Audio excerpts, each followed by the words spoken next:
بسم الله وكفى وصلاة وسلام على عباده الذين اصطفى لا سيما عبده المصطفى صلى الله عليه وسلم وآله المستكملين الشرف. أما بعد بيدوبا الله بامبuliriza tujalinga kubimu ebigambo bya Nabi Muhammadin sallallahu alayhi wasallam byayogera ng'ebigambo ebyo Nabi Muhammadin sallallahu alayhi wasallam mu kubyogera yali akubiriza abantu okwetanira kubimu ebyengera Allah byabawa. Nabi Muhammadin sallallahu alayhi wasallam yakuba nti ni'matani maghbunun fihima kathirun minan nasi as-sihhatu wal faragha. Nabi Muhammadin sallallahu alayhi wasallam yakuba nti ebyengera bya mirundi ebiri, ebyengera bibiri maghbunun fihima kathirun minan nas, abantu bangi babikolera mu ino losi, abantu bangi balemererwa okubikozesa babikolera mu ino losi mu mbeera ey'endawulo. Nti ebyengera eby'emirundi ebiri n'ebiriwa as-sihhatu wal faragha, omuntu okubaawo nga mulamu ezira kimuluma ku mubiri gwe n'omuntu okubaawo ng'ali free ezira kimusumbuwa.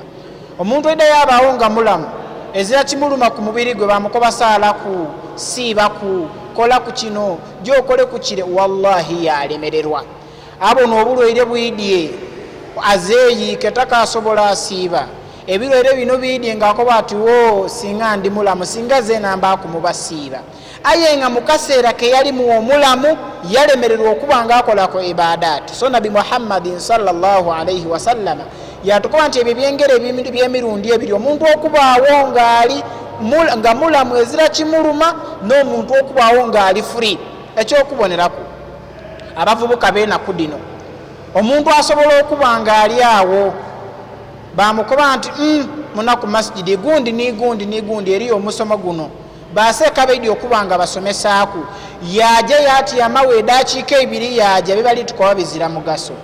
Oba yaja bamukoba nti mu masjidi baluisi baseire swala masalan oluvanyuma lwa swala omuntu asituike kuba nga asomesaku, wallahi yalemererwa okugumiikiriza edakiika 5 omuntu okuba nga asomesa. Oba ali ku mitimbagano yabona seeka gundi ali kusomesa, seeka gundi ali kusomesa, obuntu bwaba seeka abuulisa ku sekendi ng'abo abutuninga abo baatutama. Aye omuntu weesanga mu bintu ebizira mu makulu yaje yamalira eyo ebiseera. Omuntu yaja mu bintu ebizira mu makulu yamalira eyo ebiseera, yaje atyama mu ludo okuva ku nkyo paka enduba weegwira, yaje yatyama mu kibanda kya firimu okuva ku nkyendu paka enduba weeviira, yaje yatyama mu matatu okuva enkyo paka enduba weegwira.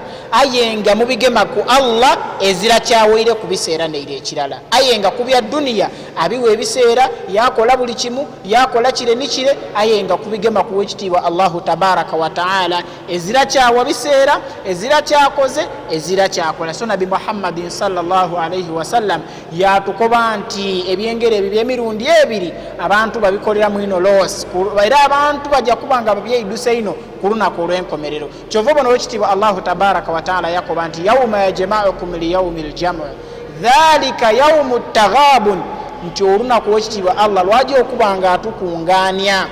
Olunaku olwo Allah mu kutukungaanya lujja kuba lunaku lwaki? Dhalika yawmu taghabun, lujja kuba lunaku lwakukola losi. Losi etya?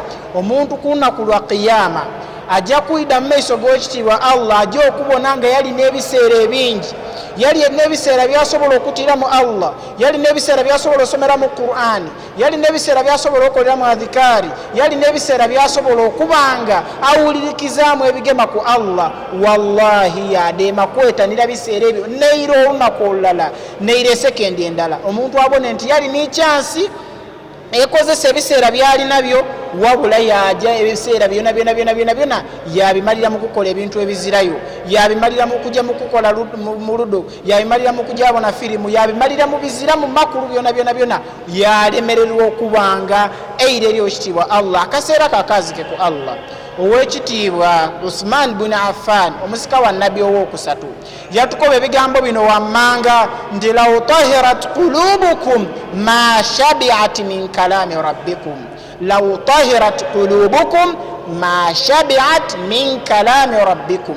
Yakoba nti singa emitima gyaife mitukuvu, singa emitima gyaife miyondo, singa emitima gyaife girimu okutya, ma shabiat min kalami rabbikum, tujandikako oyenga kuwulirisa bigambo bya Allah. Ayo okumana emitima gyaife gizira mu kutya, okumana emitima gyaife gizira ti mitukuvu, buli wowulirisa ku bigema ku Allah ng'ebyo bivaamu. Olutuuka n'okolayo akagundi gundi yafulumya kemba kiwaataamu wakawulirisa oba katwala data 10 katwala, aye ng'ebigema ku Allah olemereire okuba ng'obiwaayo eddakiika 5 obiwulirise. So baidu ba Allah, ebiseera byaffe tubize eri Allah. Kaseera kona kona Allah atola mu bulamu obw'ensi buno, aye ekibuuzo Allah ojja kumusisinkana naki eri Allah olijayo naki? Ye wanaakuta ng'ali kubala mu ibaliro, kiki ky'ojja okubanga kiki ky'ojja okubanga wengira nakyo jjana, oba kikyajja okubanga akusaasira nakyo? Baidu ba Allah mbakutira okubanga twetanira ebiseera byaife n'obulamu bwe tulinabwo, obwafuri bwe tulinabwo, tutabuta mu bintu bizira mu makulu,